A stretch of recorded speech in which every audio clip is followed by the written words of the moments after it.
जब मुझे यह एहसास हुआ कि मैं इस कहानी का चापलूस सपोर्टिंग मेल कैरेक्टर हूं, तब मैंने सब कुछ छोड़ देने का फैसला कर लिया। मैं अपनी 7 साल की सौतेली बेटी के साथ एक पेरेंटिंग रियलिटी शो में था। बाकी पिता अपने बच्चों के लिए हेल्दी खाना बना रहे थे और उन्हें बिगाड़ने में किसी चैंपियन से कम नहीं लग रहे थे। वहीं दूसरी तरफ मैं आधी रात तक फ्री फायर खेलता रहता और फिर दोपहर तक सोता रहता था। हालांकि सीधे दोपहर तक नहीं सोया था। मेरी सौतेली बेटी ने मुझे 2 बार जगाया था। पहली बार वह लंच बनाकर लाई थी और मुझे उठकर खाने के लिए बुला रही थी, और पता नहीं कैसे हमारी यह अजीब पिता बेटी जोड़ी इंटरनेट पर वायरल हो गई। एक दर्शक ने कमेंट किया, यह छोटी बच्ची अपने निकम्मे बाप की देखभाल करते करते खुद परेशान हो रही है। मैं तुम्हारे स्नैक्स नहीं खाऊंगी और ना ही तुम्हारा दूध पीऊंगी, इसलिए मुझे परेशान करना बंद करो। चीनी गुड़िया जैसी नाजुक दिखने वाली उस छोटी लड़की ने छिड़कर चिल्लाते हुए कहा, जिससे मेरा सिर दर्द करने लगा। उसने हाथ घुमाकर मेरे हाथों में पकड़े स्नैक्स और दूध जमीन पर गिरा दिए। लेकिन जैसे ही दर्द कम हुआ, मेरा दिमाग अचानक पहले से कहीं ज्यादा साफ हो गया। दबी हुई यादें एक बाढ़ की तरह लौट आईं और तभी मुझे सच्चाई समझ में आई। मैं इस उपन्यास का वही चापलूस सपोर्टिंग मेल कैरेक्टर था। इस किरदार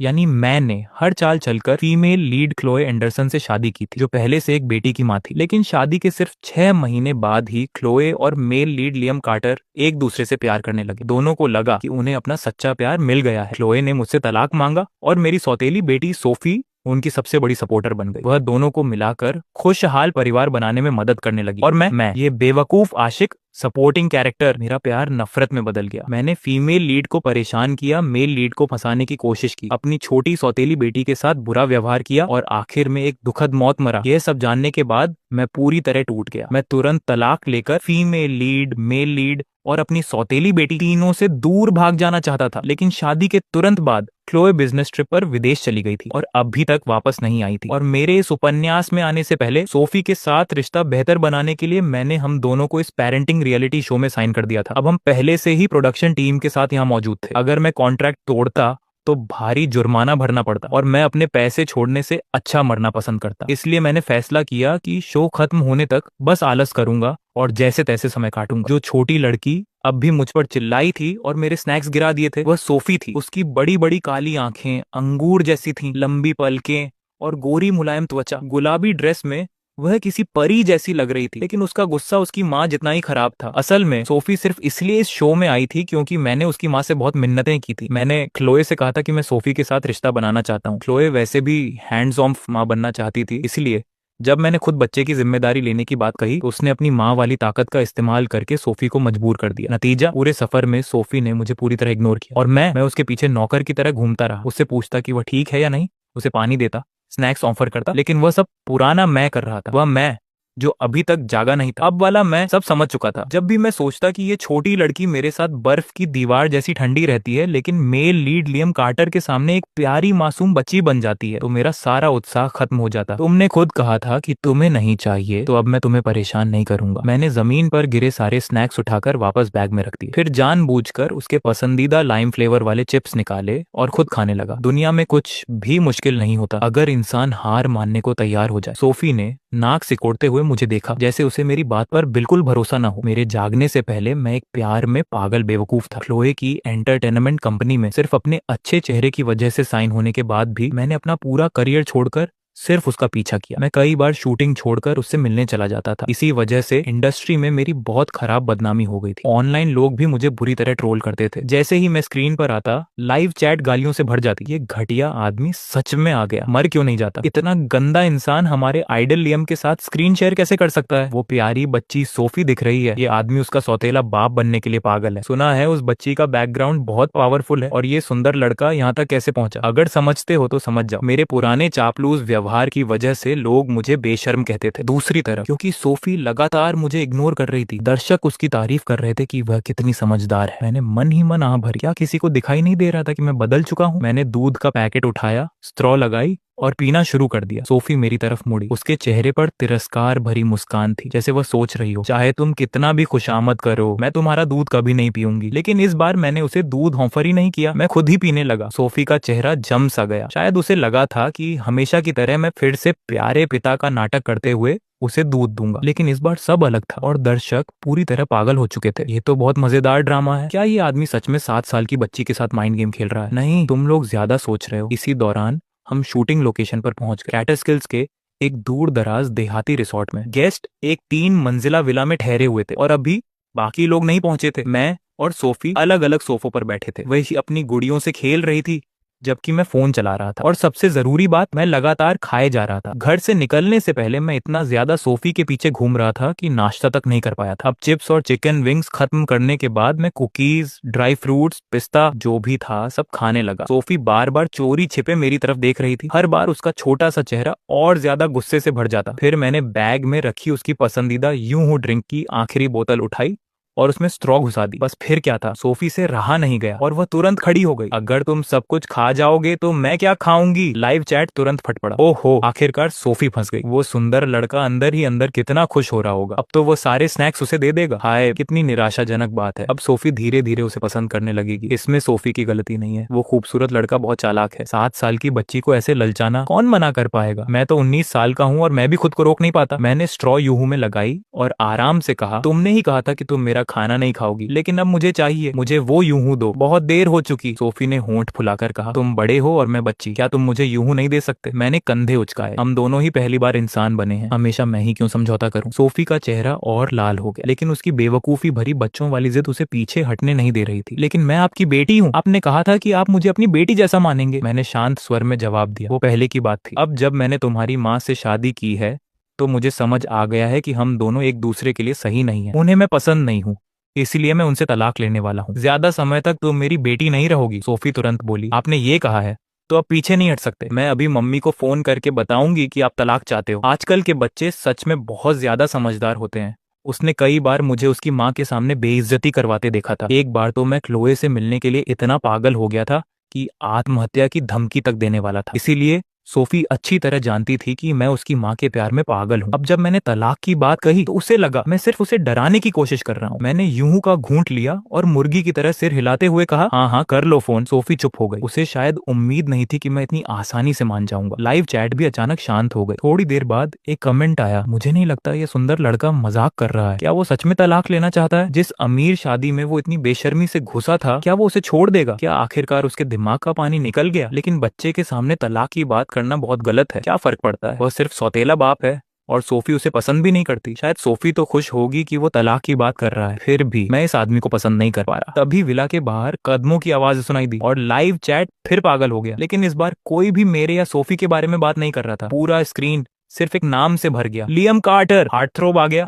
कितना हैंडसम है। मैं उसकी नाक पर झूला झूलना चाहती हूँ। OMG, आखिरकार मेरा लियम आ गया। इतना ज्यादा हैंडसम होना लीगल भी है क्या। गोरा लेकिन दुबला पतला लियम कार्टर अंदर आया। उसके एक हाथ में बड़ा सूटकेस था, पीठ पर भारी बैकपैक और दूसरे हाथ में एक प्यारी 5 साल की बच्ची। अंदर आते ही उसने मुस्कुराकर मुझे हेलो कहा। फिर सामान नीचे रखकर उसने छोटी बच्ची एवा को प्यार से सोफे पर बैठाया। इस सीजन में लियम अकेला सिंगल गेस्ट था। उसके साथ आई बच्ची एवा कोई सेलिब्रिटी नहीं थी। डायरेक्टर ने उसे सिर्फ इसलिए चुना था क्योंकि वह सुंदर, स्मार्ट और बहुत प्यारी थी। लियम ने अपना बैग खोला, उसमें से यूहू का पैकेट निकाला और सीधे सोफी के पास गया, जो अभी भी मुझे घूर रही थी। वह हल्के से मुस्कुराया और बोला, सोफी मैं तुम्हारी पसंदीदा यूहू लाया हूँ, लो। उसका व्यवहार सोफी के साथ काफी अपनापन भरा था और मुझे इस पर बिल्कुल हैरानी नहीं हुई, क्योंकि ये सब बिल्कुल उसी तरह हो रहा था जैसा कहानी में लिखा था। अगर मुझे सच्चाई का एहसास ना हुआ होता तो शायद मैं उसी वक्त फट पड़ता। शो पर आने से पहले मुझे एक गुमनाम लिफाफा मिला था। उसमें क्लोए की कार में बैठे लियम की तस्वीरें थीं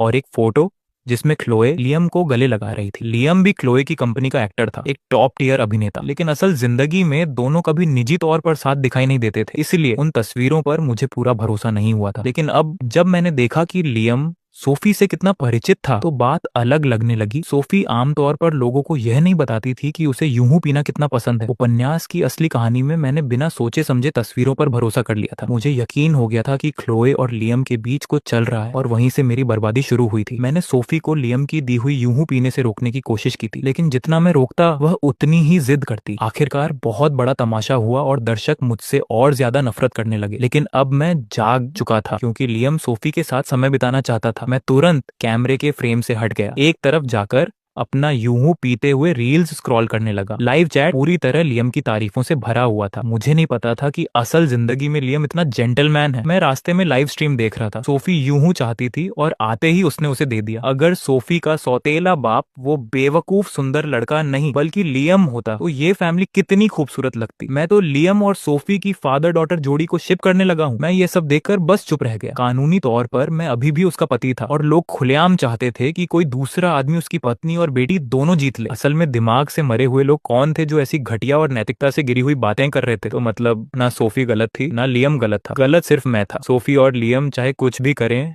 दर्शक उन्हें प्यार ही करते थे और मुझे बस गालियां मिलती थी। ठीक है, मैं प्यार में पागल बेवकूफ था, मैं डिजर्व करता था। छिड़कर मैंने फोन में गेम खेलना शुरू कर दिया। मैं पहले ही उनसे दूर हट चुका था, लेकिन तभी अचानक कुछ भारी चीज मेरी गोद में आ गिरी। मैंने नीचे देखा, लियम ने यूहू का पूरा पैकेट मेरी तरफ फेंका था। वह अब भी मुस्कुरा रहा था, उसकी आवाज भी पहले जैसी नरम थी। सोफी शर्म के मारे खुद नहीं ले रही, तुम उसके लिए रख लो और बाद में दे देना। लेकिन उसकी आंखें साफ बता रही थीं कि वह अंदर से ठंडा और ताना मारने वाला था। मैंने हैरानी से सोफी की तरफ देखा और उसने मुझे घूरकर जवाब दिया। ये छोटी शैतान अचानक स्क्रिप्ट से बाहर क्यों जा रही थी? तभी लियम ने फिर कहा, इथन तुम बड़े हो, इतने बचकाने मत बनो कि एक बच्चे के स्नैक्स छीन लो। अगर तुम्हें इतना खाने का मन है तो शो खत्म होने के बाद खुद खरीद लेना। लाइव चैट तुरंत उसकी तारीफों से भर गया। वाह, लियम ने सही जगह पर उसे सुनाया। ये आदमी कितना पेटू है, बच्चे के स्नैक्स तक खा गया। क्या ये सच में सुअर है? इसे स्क्रीन टाइम क्यों देते हैं? हमें बस हमारे शानदार लियम को देखना चाहिए। मैंने बिना कुछ बोले यूहू का पैकेट उठाया और सीधे सोफी के हाथों में रख दिया। लो, सब तुम्हारा है, अगर खत्म हो जाए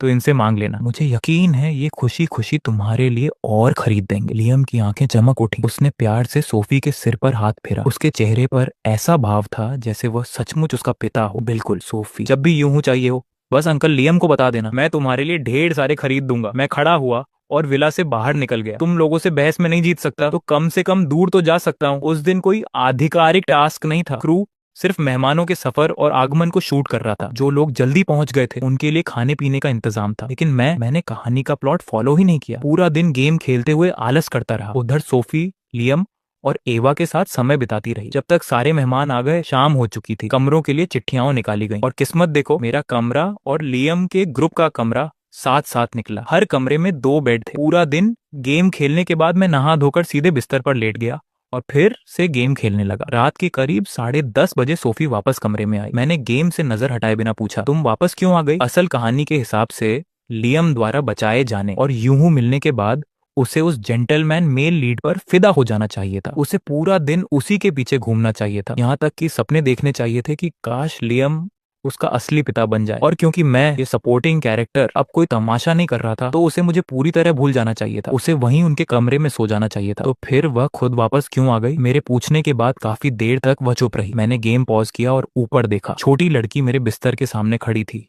उसकी छोटी मुट्ठियां कसकर बंद थीं। चेहरे पर तनाव था और वह गुस्से से मुझे घूर रही थी। मैं पूरी तरह कंफ्यूज हो गया। क्या हुआ? किसने तुम्हारे पैसे खा लिए? सोफी अचानक चिल्लाई, आप मुझे लेने क्यों नहीं आए? ये मेरा बिस्तर है, आप मुझे दूसरे कमरे में क्यों सुलाना चाहते थे? उसकी आंखें लाल हो गई थी, आंसू भर आए थे, लेकिन वह उन्हें रोकने की पूरी कोशिश कर रही थी। आप पहले ऐसे नहीं थे। एवा बहुत बच्ची जैसी है, मुझे पूरा दिन उसके साथ खेलना पड़ा। मैं सोच रही थी कि आप मुझे लेने आओगे, लेकिन नहीं, आपको तो बस अपना बेवकूफ गेम ही प्यारा है। और आपने मुझे किसी अजनबी का यूं पीने क्यों दिया? अगर उसमें जहर होता तो मेरे होंठ फड़क गए। मुझे नहीं लगता बात इतनी दूर जाती। सोफी तुरंत बोली, मेरी टीचर ने सिखाया है कि अजनबियों से खाना नहीं लेना चाहिए। आप मेरे सौतेले पापा हो, फिर भी आपने मुझे रोका तक नहीं। फिर आप खुद को मेरा स्टेप डैड कैसे कह सकते हो? मैंने थके हुए अंदाज में कहा, मैंने बताया तो था कि मैं तुम्हारी माँ से तलाक लेने वाला हूँ। सोफी तुरंत बोली, लेकिन जब तक तलाक नहीं होता तब तक आप मेरे स्टेप डैड हो। इतना कहकर वह गुस्से से मुंह फुलाती हुई बाथरूम में नहाने चली गई और मैं पूरी तरह स्तब्ध था। ये अचानक उसका व्यवहार इतना क्यों बदल गया? क्या वो पहले मुझे अपना स्टेप डैड होने से नफरत नहीं करती थी? मुझे लगा जरूर मैंने कुछ मिस कर दिया है। इसलिए मैंने गेम बंद किया और फोन में लाइव स्ट्रीम का रिकॉर्डिंग देखने लगा। तब मुझे पता चला पूरा दिन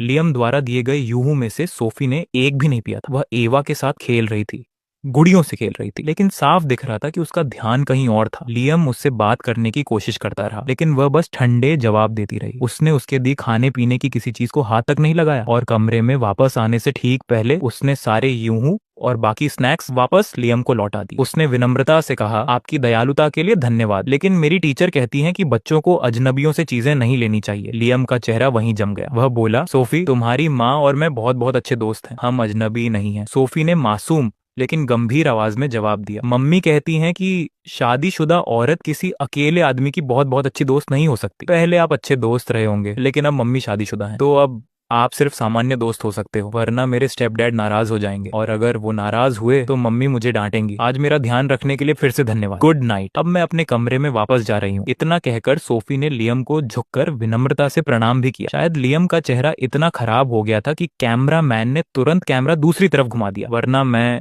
उसकी वो अनमोल शक्ल देख पाता। और सच कहूं, सोफी की इस छोटी सी स्पीच ने पूरे कमेंट सेक्शन का माहौल बदल दिया था। वाह, इतनी अच्छी परवरिश वाली बच्ची, इसके संस्कार कमाल के हैं। सोफी की बात सुनकर लग रहा है मैंने अपनी जिंदगी के 10 साल बर्बाद कर दिए। मैं तो एक बच्चे जितना भी समझदार नहीं हूँ। मैं तो लगभग उस दूसरे आदमी को शिप करने लगा था। अब शर्म आ रही है। मैंने अभी तक सोफी की माँ को देखा भी नहीं, लेकिन मैं उनसे प्यार करने लगा हूँ। सिर्फ दर्शक ही नहीं, मैं खुद भी सोफी के इस रूप को देखकर हैरान था, लेकिन फिर भी मैं उलझन में था। कहानी में तो सोफी को हर बात पर मेरा विरोध करना था और लियम के साथ असली बाप बेटी जैसा रिश्ता बनाना था। फिर अचानक ये बदलाव क्यों? क्या इसलिए क्योंकि मैं विलेन नहीं बना? क्या 7 साल की उम्र में भी रिबेल फेज शुरू हो सकता है? या फिर इसलिए क्योंकि मैंने उसे रोका नहीं, बल्कि खुद लियम के पास जाने दिया, तो उसने उल्टा मेरे साथ रहना शुरू कर दिया। लगता था बटरफ्लाई इफेक्ट पूरी ताकत से काम कर रहा था और अब आगे की पूरी कहानी भी बदलने वाली थी। थोड़ी देर बाद सोफी नहाकर बाहर आई। उसने क्रीम रंग का कॉटन पायजामा पहना हुआ था। नहाने के बाद वह और भी प्यारी लग रही थी, लेकिन उसका चेहरा अब भी फूला हुआ था। उसके गुलाबी गाल गुस्से में गुब्बारे की तरह फूले हुए थे। जब सोफी अपने बिस्तर की तरफ चली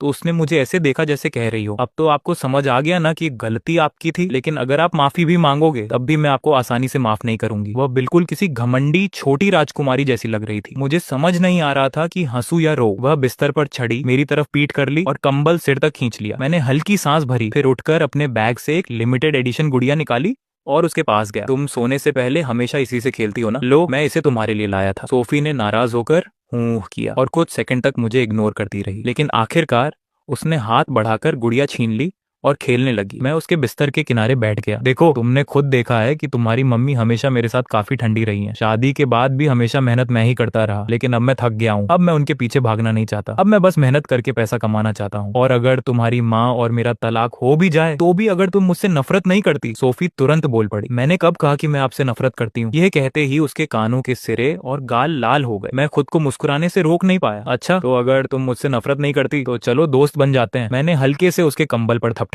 पक्का रहा। अब तुम आराम से अपनी गुड़िया से खेलो, नींद आए तो सो जाना, मैं कुछ और गेम खेलूंगा। सोफी मुझे खाली नजरों से देखती रही। वह पूरी तरह उलझन में लग रही थी। मैं वापस अपने बिस्तर पर गया, लेट गया और फोन चालू कर लिया। लाइव चैट पागल हो चुका था। दोस्त LOL। 20 साल बाद सोफी की शादी में वो किसी सफेद बालों वाले बूढ़े आदमी की तरफ इशारा करके कहेगी ये मेरा बचपन का दोस्त है। हाँ हाँ हाँ, मैं नहीं रोक पा रहा खुद को। सोफी का कंफ्यूज और बेचारा चेहरा बहुत फनी लग रहा है। पहले मुझे हंस लेने दो। हा हा हा हा। मैं उठकर कैमरा ढकने चला गया। हालांकि ये लाइव स्ट्रीम थी, लेकिन रात में कैमरा ढकने की अनुमति थी। लाइव चैट तुरंत चिल्लाने लगा, नहीं कैमरा मत ढको, प्लीज हमें देखने दो। मैं पूरी रात इस क्यूट बच्ची और बड़े बेवकूफ अंकल को देखना चाहता हूँ। मैं हैरान था, इतने सारे लोग अचानक मेरी स्ट्रीम में क्यों आ रहे थे? उन्होंने अपने प्यारे हार्ट थ्रोब लियम को छोड़कर मेरे जैसे बदनाम छोटे मोटे एक्टर को देखना क्यों शुरू कर दिया? और ये बड़ा बेवकूफ कौन था? मैं इन लोगों की पसंद कितनी खराब है। मैं तो बिल्कुल साफ दिमाग वाला समझदार आदमी हूँ, लेकिन मुझे मानना पड़ा। सोफी के वापस आने के बाद लाइव चैट पहले से काफी सामान्य हो गया था। मैं गेम खेलता रहा। उधर सोफी अपनी गुड़िया को 2 नए कपड़े पहनाकर आखिरकार सोने की तैयारी करने लगी। उसने पूछा, आप अभी तक नहीं सोए? मैंने फोन से नजर हटाए बिना कहा, बस ये वाला राउंड खत्म होने दो। लेकिन एक राउंड खत्म होते ही मैंने दूसरा शुरू कर दिया, फिर तीसरा, फिर चौथा। सोफी की नींद खराब ना हो इसलिए मैंने कंबल सिर पर डाल लिया, लेकिन थोड़ी देर में फोन की स्क्रीन धुंधली हो गई, तो मैंने हवा आने के लिए कंबल में छोटा सा छेद बना लिया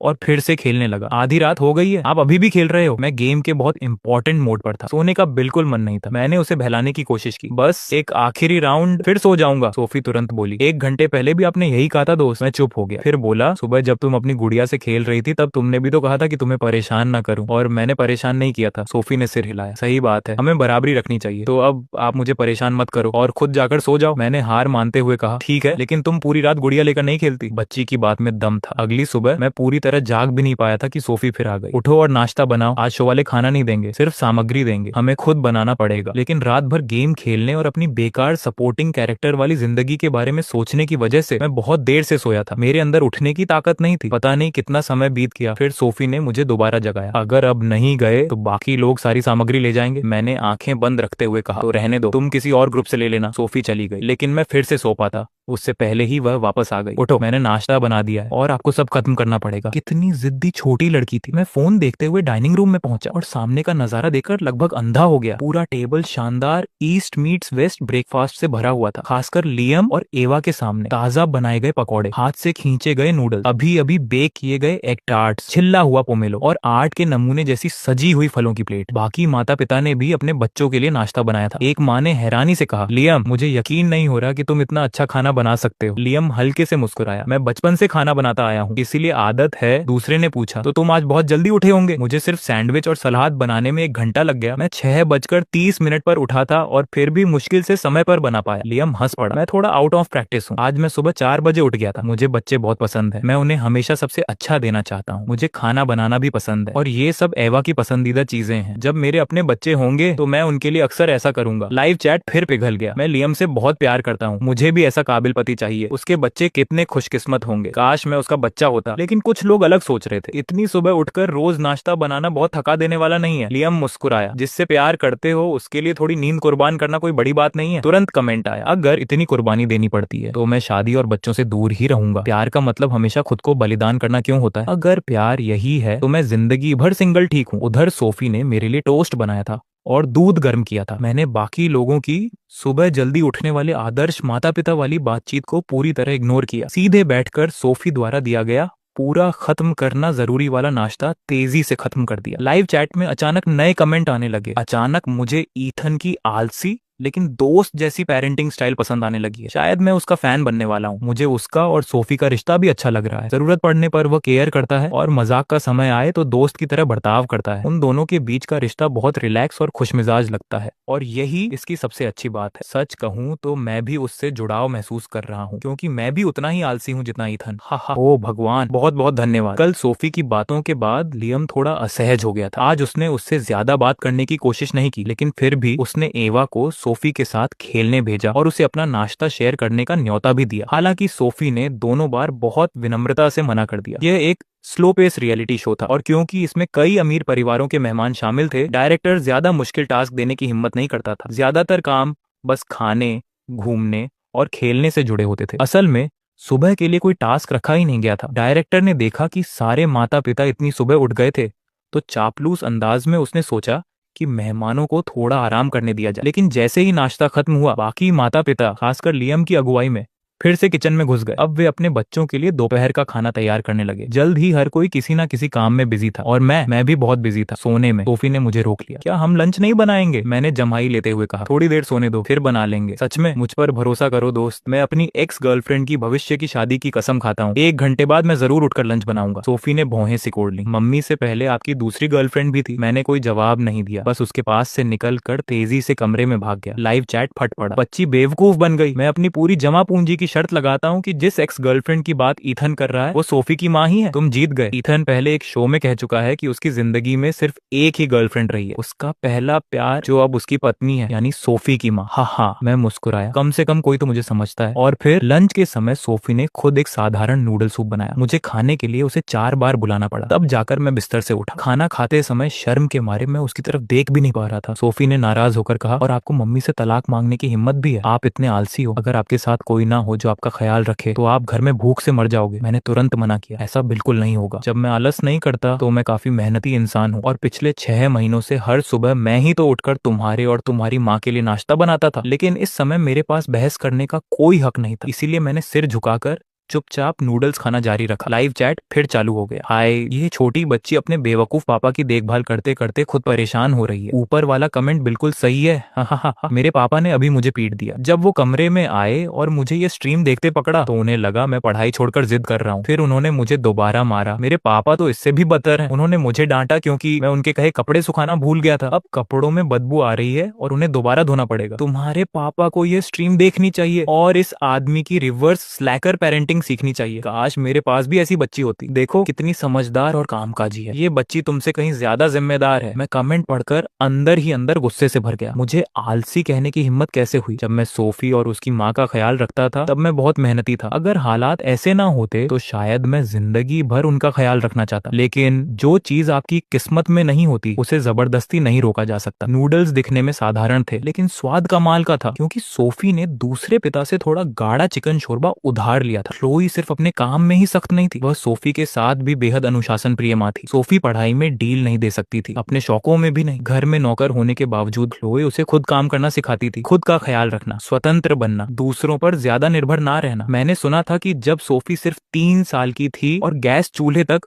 उसकी ऊंचाई भी नहीं पहुंचती थी। तब भी उसकी माँ ने उसे किचन में खड़ा करके खाना बनाना सिखाया। पहली बार इतने स्वादिष्ट नूडल्स खाते हुए मेरे मन में अचानक एक ख्याल आया, अगर मेरी बेटी ऐसी हो तो शायद उतना बुरा भी नहीं होगा। लेकिन अगले ही पल मैं खुद चौंक गया। मैंने खुद से वादा किया था कि मुझे उनसे दूर रहना है। सिर्फ एक नाश्ता और एक लंच मेरी सोच नहीं बदल सकते। हिम्मत रखो ईथन, तुम ये कर सकते हो। उस शाम डायरेक्टर ने फोन पर नया टास्क भेजा, शहर की मशहूर लोकल फूड स्ट्रीट पर जाना। लेकिन इसी टास्क के बाद लियम, जो पहले सिर्फ मेरे प्रति ठंडा था, अब मुझे ऐसे देखने लगा जैसे मुझे मार डालना चाहता हो। क्योंकि टास्क खत्म होने तक मेरे लाइव स्ट्रीम के दर्शक उसके नंबर से दोगुने हो चुके थे। सच कहूं तो मैं खुद हैरान था। वह एक ए लिस्ट एक्टर था। उसके फॉलोअर्स की संख्या के आखिरी कुछ अंक भी मेरे पूरे फैन बेस से ज्यादा थे। उसने इस शो का भारी प्रमोशन किया था और उसके फैंस शुरू से ही उसकी लाइव स्ट्रीम में डटे हुए थे। प्लॉट के हिसाब से चाहे मैं और सोफी कितने भी लोकप्रिय हो जाते, हम कभी उसे पीछे नहीं छोड़ सकते थे। लेकिन हकीकत बेरहम थी, हमने उसे पीछे छोड़ दिया। मैंने काफी सोचा, लेकिन याद नहीं आया कि हमने ऐसा कौन सा खास काम किया था। मुझे बस इतना याद था कि सोफी द्वारा बनाए गए 2 वक्त के खाने के बाद मुझे थोड़ा अपराध बोध हुआ था। इसलिए फूड स्ट्रीट जाने से पहले मैंने उससे कहा, आज जो चाहो खाओ, सब मेरी तरफ से। लेकिन जैसे ही हम फूड स्ट्रीट पहुंचे, सोफी उलझन में पड़ गई। उसे समझ नहीं आ रहा था क्या चुने। मैं उससे कहीं ज्यादा समझदार था, क्योंकि सिर्फ बच्चे चुनते हैं, बड़े लोग, उन्हें तो सब कुछ चाहिए होता है। इसलिए मैं सोफी को लेकर पूरी फूड स्ट्रीट पर टूट पड़ा। हमने फैसला किया, हर चीज एक ही खरीदेंगे और आधी आधी बांट कर खाएंगे। हम बस आराम से घूम रहे थे, छोटे छोटे स्नैक्स खा रहे थे और मजे कर रहे थे। अब मैं सच में सोफी को एक दोस्त की तरह ट्रीट करने लगा था। मैंने एक ग्रिल्ड सॉसेज खरीदा और बहुत सोच समझकर सीख से उसका छोटा सा टुकड़ा तोड़कर पहले खुद चखा। मुझे लगा सॉसेज थोड़ा ज्यादा तीखा है,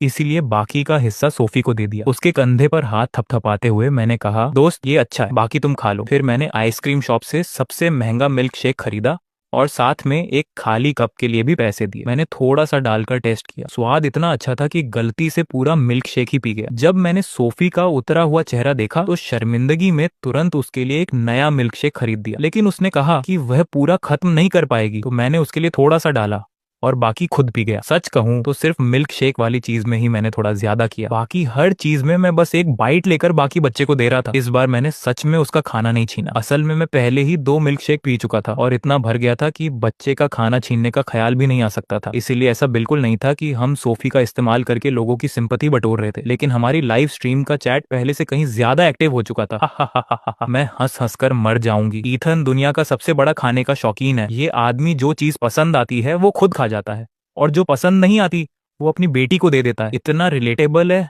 जब मैं कहती हूँ कि मैं मोटी हो जाऊंगी, मेरा बॉयफ्रेंड भी बिल्कुल ऐसा ही करता है। हाँ, इसी मजाक और रोस्टिंग के बीच हमारी स्ट्रीम की व्यूअर काउंट हर सेकंड आसमान छूने लगी। ये पूरी तरह अविश्वसनीय था। अगले दिन तो मेरी लाइव स्ट्रीम लगभग वायलेशन की वजह से बंद ही होने वाली थी। कोई लगातार कमेंट्स में स्पैम कर रहा था कि मैंने फेक व्यूअर्स खरीदे हैं। लेकिन इससे पहले कि मैं कुछ समझ पाता, सब कुछ अचानक सामान्य हो गया। सारे आरोप लगाने वाले कमेंट्स गायब हो चुके थे। उसी समय बगल वाले कमरे से शोर सुनाई दिया। मैं बाहर निकलने ही वाला था कि दरवाजे के पास डायरेक्टर की तेज आवाज सुनाई दी। वह लियम पर चिल्ला रहा था, अगर तुमने फिर ऐसी हरकत की तो सिर्फ ये शो नहीं, तुम्हारा पूरा करियर खत्म हो जाएगा। लियम बार बार माफी मांग रहा था और कह रहा था कि वह दोबारा ऐसी गलती नहीं करेगा। वह डायरेक्टर से किसी बड़े आदमी से उसके लिए माफी दिलाने की विनती कर रहा था। मैं दंग रह गया। जो डायरेक्टर पहले लियम को राजा की तरह ट्रीट करता था, वही अब उस पर चिल्ला रहा था। ये कैरेक्टर डेवलपमेंट सच में पूजा करने लायक था। कुछ देर बाद लियम कमरे से बाहर आया। वह पूरी तरह बदला हुआ लग रहा था। कल रात तक उसकी आंखों में मुझे मार डालने वाला गुस्सा था, लेकिन अब उसका चेहरा शांत और विनम्र था। जब हमारी नजरें मिली, उसकी आंखें बिल्कुल स्थिर थीं, जैसे उसने संसार की सारी मोह माया समझ ली हो और अब किसी भी पल एनलाइटमेंट हासिल करने वाला हो। मुझे सच में खुद को रोकना पड़ा कि मैं भागकर डायरेक्टर को थम्स अप न दे दूं।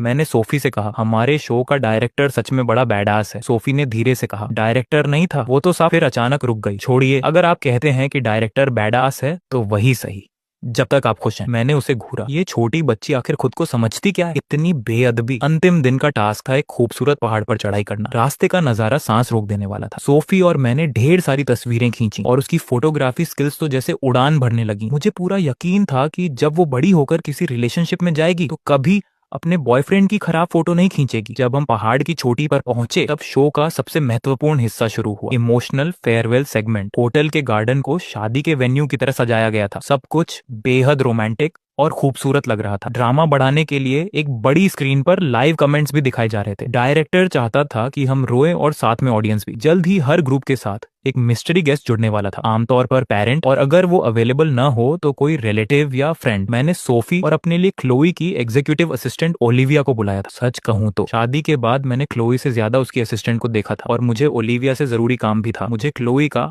अगले कुछ दिनों का स्केड्यूल चाहिए था ताकि मैं उसे पकड़कर तलाक की बात कर सकूं। जब हमारी बारी आई इमोशनल स्पीच देने की, तब तक ओलिविया नहीं पहुंची थी, लेकिन उसने मैसेज किया था कि वो रास्ते में है, इसीलिए मैं और सोफी पहले स्टेज पर चले गए। दुख भरा बैकग्राउंड म्यूजिक बजने लगा। हम दोनों आमने सामने खड़े थे। मैं बड़ी मुश्किल से अपनी आंखें लाल करने की कोशिश कर रहा था, लेकिन तभी लाइव चैट का माहौल अचानक बदल गया। सीन इतना इमोशनल है, म्यूजिक भी इमोशनल है, लेकिन इस बड़े गफबॉल को देखते ही मुझे हंसी क्यों आने लगती है। इथन खुद को रोकने की कोशिश कर रहा है। मत हंस भाई, ऐसे सीन में हंसना नहीं चाहिए, तू मुझे मार देगा हंसा हंसा कर। मेरी बड़ी मेहनत से लाई गई नकली आंसू उसी पल गायब हो गए। मैं होंठ दबाकर हंसी रोकने की कोशिश करता रहा और आखिर अपनी लंबी इमोशनल स्पीच को छोटा करके बोला, सोफी, शो खत्म होने के बाद भी क्या तुम मुझे अपना दोस्त मानोगी? चाहे तुम मानो या नहीं, मैंने तो तय कर लिया है कि तुम मेरी दोस्त हो। वैसे फूड स्ट्रीट पर तुमने जो मुझे सबसे महंगा खाना खिलाने का वादा किया था, वो कब पूरा करोगी? अगला हफ्ता या अगला महीना? सोफी ने मुझे ऐसे देखा जैसे मैं दुनिया का सबसे बड़ा मूड स्पॉइलर हूँ। मुझे थोड़ा बुरा लगा। इसमें मेरी क्या गलती थी? लाइव चैट वाले लोग ही इतनी बेवकूफी की बातें कर रहे थे कि अगर मैंने जल्दी स्पीच खत्म नहीं की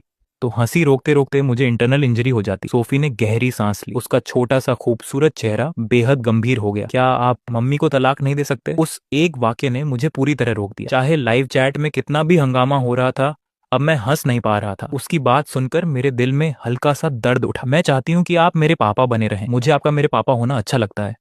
सच में, अगर आप मम्मी को मेरी वजह से तलाक दे रहे हैं तो मैं बदल जाऊंगी। मैं अब आपको अनोइंग नहीं कहूंगी और आप पर गुस्सा भी नहीं करूंगी, प्रॉमिस। मैं धीरे से बोला, ये तुम्हारी वजह से नहीं है। तुम बहुत अच्छी बच्ची हो, दुनिया की सबसे अच्छी। कोई भी इंसान तुम्हारा पापा बनने पर खुद को खुशकिस्मत समझेगा। सोफी ने होंठ काटे और धीरे से पूछा, तो क्या आपको डर है कि मैं भविष्य में आपके और मम्मी के नए बच्चे को तंग करूंगी? मैं समझा सकती हूँ, मैं उसकी असली बेटी नहीं हूँ। आप ही उसके इकलौते बॉयफ्रेंड रहे हो और उसने सिर्फ आपसे ही सगाई की थी। उसका कभी कोई बच्चा नहीं था। मेरी असली माँ उसकी बहन थी, वो मेरी आंटी है। मैं कुछ पल के लिए स्तब्ध रह गया। ये उपन्यास इतना लंबा था कि सब कुछ याद रखना मुश्किल था। भले ही मुझे अब सब समझ आने लगा था, लेकिन मैं कुछ बातें भूल चुका था। अगर सोफी ने ये बात नहीं बताई होती तो मुझे याद भी नहीं आता कि वह क्लोई की बहन की बेटी है, जिसकी कई साल पहले बीमारी से मौत हो गई थी। क्योंकि क्लोई की बहन बिना शादी के मां बनी थी और बच्चे का पिता कौन था ये किसी को नहीं पता था। इसलिए क्लोई ने सोफी को गोद लिया था ताकि उसे एक बेहतर जिंदगी मिल सके। लेकिन इससे ये सच नहीं बदलता था कि मैं क्लोई के साथ नहीं रह सकता था। वह मुझसे प्यार नहीं करती थी और मैं किसी पर अपने प्यार को थोप नहीं सकता था। ऐसा करने से वह भी खुश नहीं रहती। अगर आपका और मम्मा का बच्चा हुआ तो मैं उसे कभी परेशान नहीं करूंगी। मैं तो उसकी देखभाल भी करूंगी और उसे बहुत प्यार करूंगी। मैंने धीरे से कहा, तलाक तुम्हारी माँ और मेरे बीच की बात है, इसका तुमसे कोई लेना देना नहीं है। लेकिन चिंता मत करो, अगर हमारा तलाक भी हो गया तो भी मैं तुमसे मिलने आता रहूंगा। हमने कहा था ना, हम हमेशा दोस्त रहेंगे। सोफी का चेहरा उतर गया। उसने सिर झुका लिया। कुछ देर बाद उसने फिर मेरी तरफ देखा। ठीक है, मैं स्वार्थी हो रही थी। मम्मा अपने पति के साथ बहुत बुरा व्यवहार करती हैं और कभी हमारे साथ समय नहीं बिताती। वो एक मशीन की तरह है जिसे सिर्फ काम करना आता है। अगर आप तलाक चाहते हो तो ले लो। वह थोड़ी देर रुकी, फिर धीरे से बोली, लेकिन अगर भविष्य में आपको कोई और पसंद नहीं आया तो मेरा इंतजार करना। जब मैं बड़ी हो जाऊंगी तो मैं आपसे शादी करूंगी। उसके इतना कहते ही एक कान फाड़ देने वाली आवाज ने सब कुछ डुबो दी। वह एक हेलीकॉप्टर था। मैं अपनी आंखों के सामने किसी असली अल्फा सीईओ को हेलीकॉप्टर से उतरते हुए देख रहा था। कैमरामैन, जल्दी क्लोजअप लो, देखना है कौन सा बड़ा सीईओ आया है। हेलीकॉप्टर से दो महिलाएं उतरी, क्लोई और ओलिविया। क्लोई आगे चल रही थी। ऐसा लग रहा था जैसे वह सीधे ऑफिस से यहाँ आई हो। उसने सफेद सिल्क की शर्ट और फिटेड सूट पहन रखा था जो उसकी पतली कमर को और उभार रहा था। वह लंबी, खूबसूरत और बेहद प्रभावशाली लग रही थी। जैसे ही वह स्क्रीन पर दिखाई दी, लाइव चैट फट पड़ी। इतनी हैंडसम औरत, डैम, ये कितनी कूल है। इतनी कूल कि लड़कों की कोई औकात ही नहीं बची। मैं और सोफी दोनों अवाक थे। क्लोई हमेशा इतनी बिजी रहती थी कि उसे रुकना तक नहीं आता था। फिर वह किसी वैरायटी शो में क्यों आई थी? अगर हेलीकॉप्टर की आवाज इतनी तेज ना होती तो शायद हमें अपनी आंखों पर यकीन ही नहीं होता। सोफी मुझसे पहले संभली और दौड़कर क्लोई की तरफ गई। मम्मा, लेकिन क्लोई उसके पास से सीधे निकल गई। तभी हमने देखा कि उसके हाथ में पकड़े फोन की स्क्रीन पर हमारा लाइव प्रसारण चल रहा था। मतलब उसने सब कुछ देख लिया था। मेरा तलाक की बात करना, सोफी का मुझे रोकना और यहाँ तक कि उसका यह कहना कि वह बड़ी होकर मुझसे शादी करेगी। मैं और सोफी एक दूसरे को देखने लगे जैसे मन ही मन एक दूसरे के लिए मोमबत्ती जला रहे हो। क्लोई उन लोगों में से थी जो सिर्फ फाइनेंशियल रिपोर्ट पढ़ती थी, एंटरटेनमेंट शो नहीं देखती थी। सोफी फिर उसके सामने जाकर खड़ी हो गई। मम्मा, आपको एथन के साथ बुरा व्यवहार करने की इजाजत नहीं है। मैं भी आगे बढ़ा और सोफी को पीछे खींच लिया। तलाक मैं चाहता हूँ, इसका सोफी से कोई संबंध नहीं है, ये सिर्फ हमारे बीच की बात है। क्लोई ने मेरी आंखों में देखते हुए पूछा, तुम्हें क्या लगता है मैंने तुमसे शादी क्यों की थी? मैं चुप रह गया। सच तो ये था कि मुझे खुद नहीं पता था। मुझे सिर्फ इतना याद था कि मैंने बहुत लंबे समय तक उसका पीछा किया था। मैं रोज उससे मिलने के बहाने ढूंढता था, उसके लिए खाना ले जाता था, जो भी अच्छी चीज मिलती थी उसका हिस्सा उसे भेजता था। त्योहारों पर मैं उसे गिफ्ट देता था, हालांकि वह कभी स्वीकार नहीं करती थी। 1 महीने पहले मैं शराब के नशे में उसकी कार के सामने आ गया था, अंदर घुस गया था और उसे प्रपोज कर दिया था। मुझे धुंधला धुंधला याद था कि मैं रोते हुए उससे कह रहा था कि मैं उससे इतना प्यार करता हूँ कि मर जाऊंगा। और जब अगली सुबह मेरी आंख खुली, हम कानूनी रूप से शादीशुदा थे। उसके बाद उसने उसी दिन एक छोटा सा वेडिंग रिसेप्शन किया और फिर बिजनेस ट्रिप पर चली गई। आज तक मैंने धीमी आवाज में कहा, तुम हमेशा मेरे साथ इतनी ठंडी रही हो, फिर तुमने मुझसे शादी क्यों की? क्लोई एक कदम और करीब आई। उसकी हल्की ऑर्किड जैसी खुशबू मुझे घेरने लगी। क्योंकि वो तुम थे। मैंने घबरा कर पूछा, क्या मतलब? वह बोली, तुम्हें क्या लगता है, क्या तुम्हें मेरा आई मैसेज मेरी अनुमति के बिना मिल सकता था? क्या तुम मेरी कंपनी में घुसकर मुझे खाना और गिफ्ट दे सकते थे? क्या तुम मेरी कार रोक सकते थे, उसके अंदर चढ़ सकते थे और मुझे शादी के लिए प्रपोज कर सकते थे? ये पहली बार था जब उसने मुझसे इतना कुछ कहा था। मैं पूरी तरह हिल चुका था। अगर उसकी बातें सच थीं तो इसका मतलब था कि वह सच में मुझे पसंद करती थी। इसलिए उसने मुझे अपने पीछे आने दिया और आखिर में मुझसे शादी भी कर ली। लेकिन फिर लियाम कार्टर का क्या? क्या मैं सिर्फ शक की वजह से खुद अपनी शादी बर्बाद करने वाला विलेन बन गया था? मैंने खुद को शांत किया और कहा, फिर भी मैं तलाक चाहता हूँ। मान लो कि अब मैं तुमसे प्यार नहीं करता, हम शांति से अलग हो सकते हैं। मैंने फैसला कर लिया है, अब से मैं सिर्फ मेहनत करूंगा और पैसे कमाऊंगा। मैं हंसा और बोला, बीवी, शादी और बच्चे, ये सब सिर्फ